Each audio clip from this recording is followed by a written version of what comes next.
Hala si sis, patola pala siya. Alam mo sis, kaya hindi siya lumutang, nilagyan namin ng bato.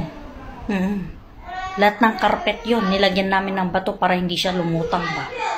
Oo. Yung tapos yung Christmas tree, ang laki ng mga hollow blocks na nilagay namin doon sa loob para maganda yung pagkakuha ng video. Ganun yun. Kaya kahit bahang-baha dito, syempre matatalino kami mga katulong dito, utos nila.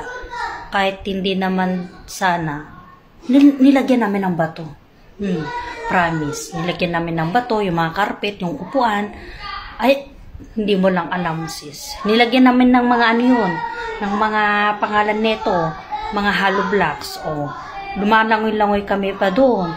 Hindi mo lang alam. Kaya ganon. Sensya ka na kasi sa kung na-insecure ka o kaya di ba? Ito ay pinapaliwanag ko lang.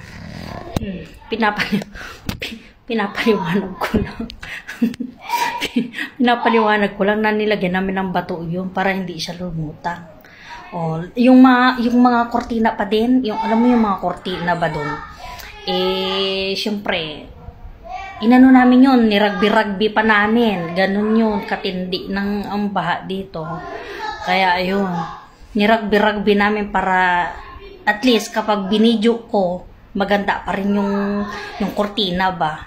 Ganun. Kaya, hindi ko ba alam kung bakit.